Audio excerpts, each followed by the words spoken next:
Olá pessoal, espero que estejam todos bem. Para quem não me conhece, meu nome é Vanessa, sou professora de Ciências dos sextos anos do Colégio Motiva Jardim Ambiental. E estou aqui para dar as boas-vindas, e começar a nossa primeira videoaula de ciências nessa nova modalidade de ensino que é a educação remota.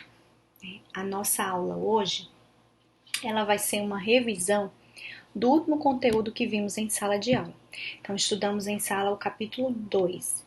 E eu peguei esse capítulo e dividi em duas videoaulas. Então, essa primeira e a próxima videoaula vai ser sobre esse mesmo capítulo, que tem por título Litosfera, o Sol. Quem tiver alguma dúvida, pode me mandar um e-mail, manda um e-mail para a tia Vanessa perguntando, que eu vou estar respondendo vocês. Meu e-mail é vanessa.tito@colégiomotiva.com.br. Só lembrando aí que essa aula, ela está no nosso livro didático, Telar e Ciências, é o capítulo 2, Litosfera, o Solo, e a página que começa esse capítulo é a página 43. Essa aula vai ter dois objetivos básicos. O primeiro objetivo é explorar alguns componentes do solo. Quais são os componentes do solo? Quem forma os solos? O solo é formado por que componentes? E o segundo objetivo é analisar os tipos de solos. Então, o aluno ele vai ter que, no final dessa aula, saber quais os tipos de solos. Quais as características desse solo? O que diferencia um solo do outro? Tudo isso nós vamos ver nessa aula. Vamos começar?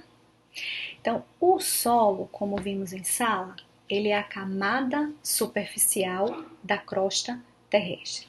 Nós vimos que o nosso planeta ele é formado por três camadas: crosta, manto e núcleo. E o solo é a camada superficial da crosta terrestre. E o solo, ele tem grande importância para todos os seres vivos.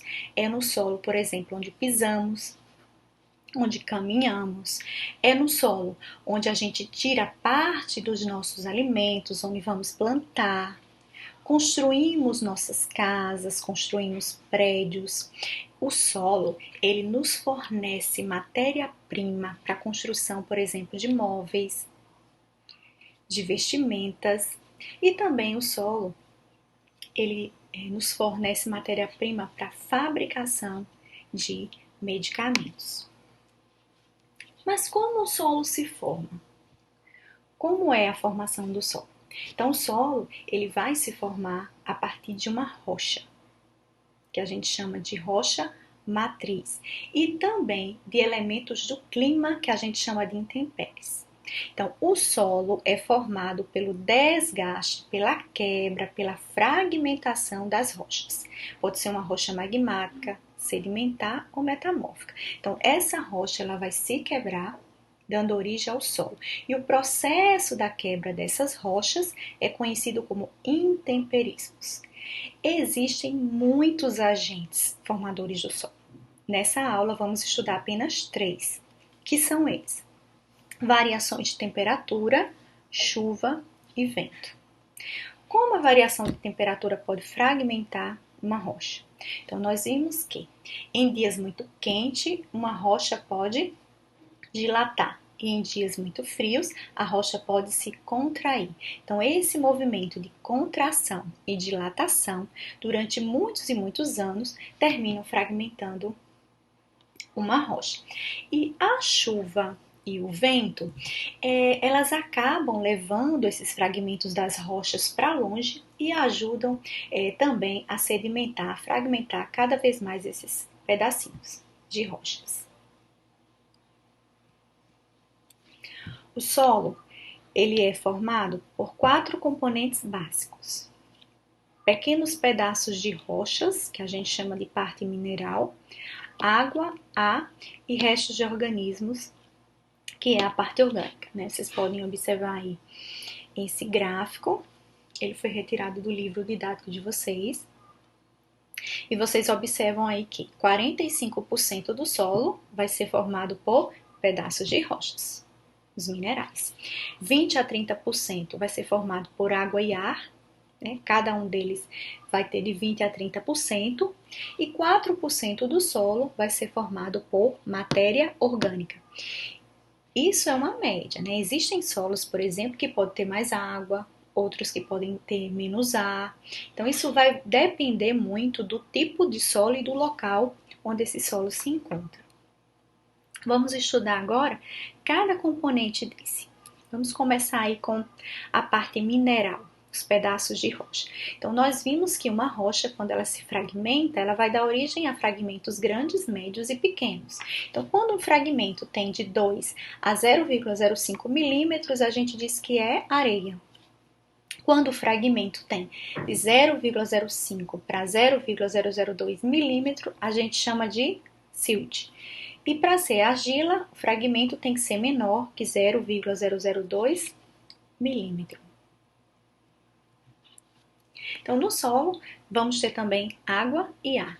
Vocês podem observar aí na figura que entre os sedimentos, entre os fragmentos de rocha, existem poros, existem espaços que vão ser preenchidos por água e por ar. Então, a água, ela vai estar entre os fragmentos e na água vai estar dissolvido lá os nutrientes. O ar, ele também vai estar entre os fragmentos e vai permitir o quê?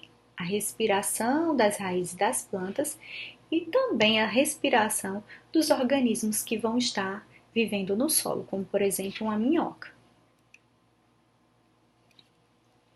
Por fim, o último componente do solo que nós vamos estudar é restos de organismos mortos. Então, no solo, 4% vai ser humus. Então, ele serve de alimento, né? Os organismos mortos servem de alimento para os seres decompositores, que são os fungos e as bactérias. Esses seres vão decompor a matéria morta e devolver para o solo a composição química desses organismos que morreram para que outros seres reutilizem essa matéria. A decomposição dos seres vivos vai formar o que a gente chama de humus. E assim, é importante a gente falar que essa concentração, por exemplo, da matéria orgânica que eu falei, que é 4%, isso vai depender muito do tipo de solo e do lugar em que ele está. A gente pode, por exemplo, pegar o solo do cerrado e o solo da floresta amazônica. A gente sabe que a floresta amazônica vai ter mais diversidade e mais quantidade de seres vivos. Então, na floresta amazônica, no solo da floresta amazônica vai ter mais matéria orgânica morta, mais humus, do que no solo do cerrado.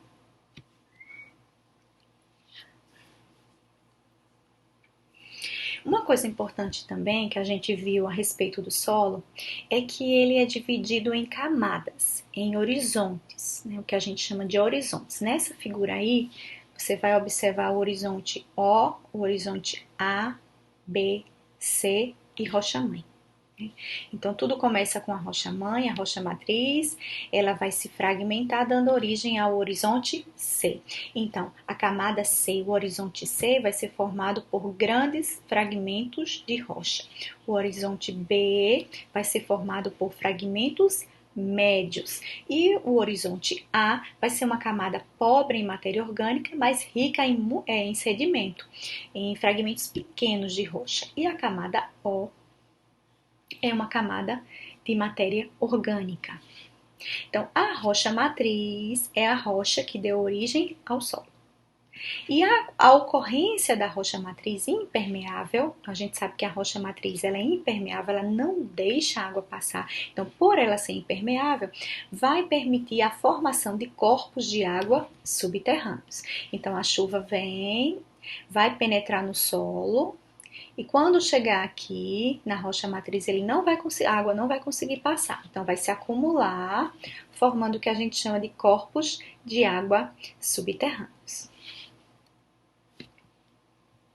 Existem basicamente 3 tipos de solos: solo argiloso, como vocês observam aí na primeira figura, o solo arenoso e na última figura o solo humífero ou solo humoso. O solo argiloso, ele tem uma consistência muito fina e ele é menos permeável à água. A gente não pode dizer que o solo argiloso é impermeável, porque para ser impermeável ele não deixa a água passar. E o solo argiloso, principalmente os solos argilosos do Brasil, eles deixam a água passar, mas com muita dificuldade. Então, uma característica interessante do solo argiloso que dá para a gente perceber, né, é que após uma chuva há a formação de lama. Né, e essa água demora a descer, demora a penetrar no solo e aquele solo fica empoçado, como vocês podem observar aí nessa primeira figura.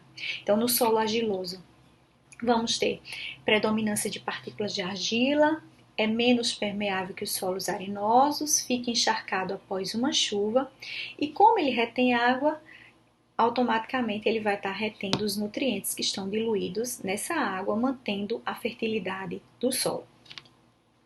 E um exemplo de solo argiloso seria a terra roxa. Né? Vocês podem observar aqui nessa figura, nessa segunda figura, que a terra roxa é aquela quando os italianos vieram para o Brasil, eles cultivavam muito nessa terra. Ela é chamada de terra roxa, apesar de ser vermelha, porque rosso em italiano quer dizer vermelha, certo? Então vocês podem observar aí que é um solo que deixa a água passar com muita dificuldade. Por quê? As partículas são pequenas, então elas ficam muito juntas, o espaço entre elas é pequeno, o poro é pequeno, dificultando a passagem da água. O solo arenoso é aquele solo que tem 70% de areia, né? 70% ou mais.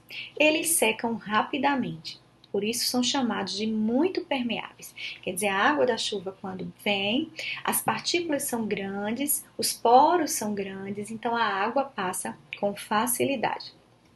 Tá certo? Então os grãos são maiores, há grande espaço entre eles e são geralmente pobres em nutrientes.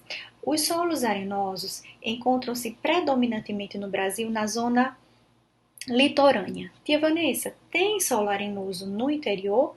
Tem, mas predominantemente ele é encontrado na zona litorânea. Então, como as partículas do solo arenoso são maiores e muito mais soltas, não existe uma fixação muito boa das plantas. Né? Então, o solo arenoso ele vai ter uma cobertura vegetal pequena, então vai ter poucos vegetais. Ou é uma vegetação arbustiva, ou as raízes, elas são muito mais profundas. E por fim, vamos estudar o solo humoso ou solo humífero, que é aquele solo que tem predominância de humus. Né? Então, é um solo que vai estar presente principalmente nas hortas, muito utilizado na agricultura, porque é extremamente fértil e rico em nutrientes para as plantas. Tá? É um solo escuro, como vocês podem observar aí na figura, úmido e rico em matéria orgânica. É um solo poroso, tem bastante poro e nutrido. Para finalizar a nossa primeira videoaula, eu trouxe 3 questões para a gente exercitar um pouco do conteúdo que foi ministrado hoje. Então, a primeira questão diz o seguinte: não é um elemento constitutivo do solo, não faz parte do solo. Letra A, matéria mineral, areia, calcário e argila. Matéria orgânica, humus, restos de plantas e animais. A e água. E letra D, ozônio. Que a Vanessa vai dar uns segundinhos para que vocês possam tentar responder. Dessas alternativas aí, o que não faz parte do solo? Então, quem respondeu letra D, acertou a questão. Então, tem matéria mineral, tem areia, tem argila e calcário. A gente não viu calcário nessa aula, mas no primeiro capítulo a gente viu que calcário é uma rocha sedimentar, né? Então, é matéria mineral. Tem matéria orgânica, tem humus, tem restos de plantas e animais, tem água, tem ar, mas não tem ozônio. Primeira questão, a alternativa aí vai ser letra D. Segunda questão, o solo argiloso, letra A, suas partículas são grossas? Não, suas partículas são finas, por isso é menos permeável. Não permite que a água passe com facilidade? Correto. Essa é a alternativa correta. Letra C. O solo argiloso dificilmente fica encharcado no período de chuva? Não. Ele geralmente fica encharcado. E letra D. Quando seco, fica menos compactado? Não. Quando seco, ele fica muito compactado e sua porosidade diminui. Então, na questão 2, a alternativa correta é letra B. E a questão 3 diz o seguinte: é um exemplo de solo argiloso. Letra A, terra roxa, caracterizado pela cor avermelhada, ocorre no Brasil e Argentina. Letra B, areia das praias. Letra C, o adubo orgânico. E letra D, a rocha matriz. Qual seria a alternativa correta? A alternativa correta é letra A. A gente viu que a terra roxa é um exemplo de solo argiloso, certo? A areia da praia é um solo arenoso.